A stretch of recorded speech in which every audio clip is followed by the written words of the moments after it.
Wasted. Gising na, tapos na. Uy, tapos na. Nanaginip ba ako? Hindi. Hindi ka na nanaginip, tulog ka. Oo ba yan?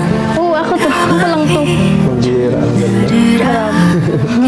Gutom. Welcome to my channel.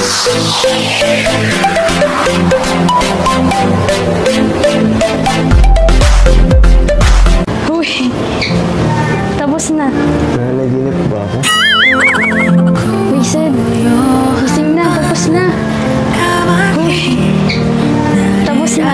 Nanaginip ba ako? Hindi. Hindi ka na nanaginip, tulog ka. Oo ba yan? Oo, ako to. Ako lang to. Pambihira, ang ganda. Grabe. Gutom lang yan. Grabe ay. Ang ganda. Bagay na bagay sa'yo. Grabe. Naninibago ka lang kasi yung hindi ako ganito yung mukha ko. Naninibago ka lang ng mukha. Dati naman yung mukha mo yung buhok mo, diba? Binago lang yung anong kulay. bagay? Tsaka yung... Pati sa suot mo. True. Term mo. Ba't naman Grabe yung bawi mo. Mga kasukay, mga kalingap, ang ganda ni Rose, bagay sa kanya yung kanyang buhok at lumitaw yung kanyang beauty, mga kasukay, mga kalingap. Nakakatuwang panoorin, at basta nasa kalingap ka, is talagang mababago lahat, Especially yung kalagayan nila, Nung dati nakatira sila dun sa tabing dagat, ngayon napakaganda na po ng bahay nila, kompleto sa gamit. At syempre, makakapag-aral din itong si Rose Ann, at ngayon pina-makeover siya o pina-ayos yung kanyang buhok, pinariban, mga kasukay, mga kalingap. At wow, bagay sa kanya, ang ganda niyang tingnan at lalong gumanda itong si Rose Ann. Kahawig niya si Mama Marilyn TV, mga kasukay, mga kalingap. Ituloy pa po natin. Baba sa yung dito. Yung ganun lang. Bagsak. Pwede bang makita yung tenyo? Parang lagi mo tinatago eh. Curious lang. Okay lang ba? Bakit anong meron sa tinga ko? Ewan ko. Maliit ba yan o malaki? Sakto lang. Tenga reveal. Kahit lat-lat na lang. Ayos naman baga, ba't mo tinatago?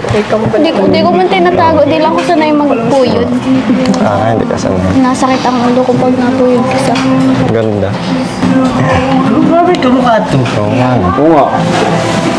Parang reactor ba yun? Reactor? Ninginan mo yun? Ay, oo! Ninginan mo yun? Marilyn! Kamukha ka. Oh my God! Oh my God! Wow, ninginan mo. Ninang. Ayun ang sabi. Bagay na bagay sa kanya, no? Parang nasa ibang bansa. At saka, ang gulo kasi ng buhok mo talaga. Ba't yun? Ano ka ba? Kulot ka talaga, Kulot po talaga. Kulot ka pala. Nagnipis. Tsaka nga pala, may naalala ako. Tanda mo pa yung tinanong ko sa'yo nung nakaraan. Alin dun? Dami mo naman sinabi. Na ano? Alam mo na yun. Hindi ko nga alam, kaya nagtatanong ako. Yung ba? Yung kung di na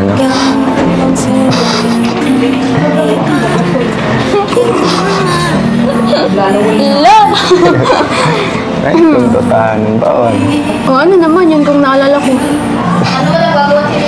Alam, nantay ko lang yung sagot mo. Niluding ako. Ano nga? Yung about sa love team. Oo. Ano nga? Ano nga?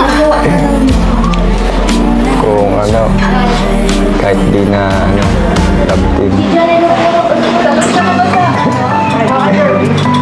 Next episode yun.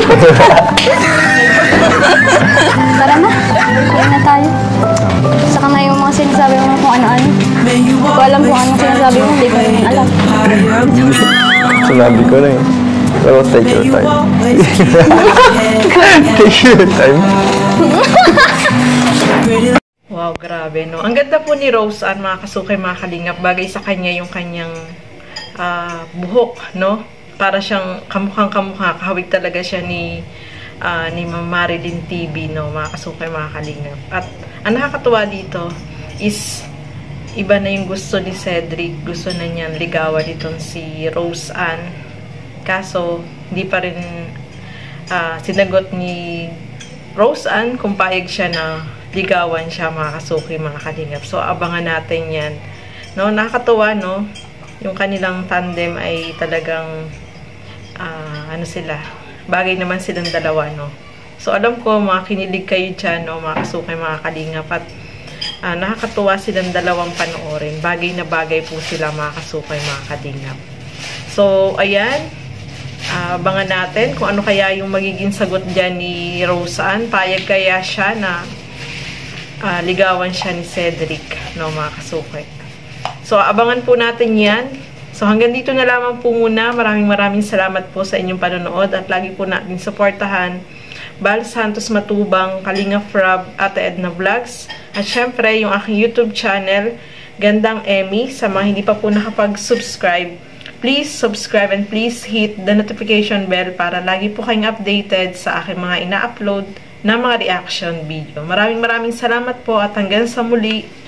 Bye-bye!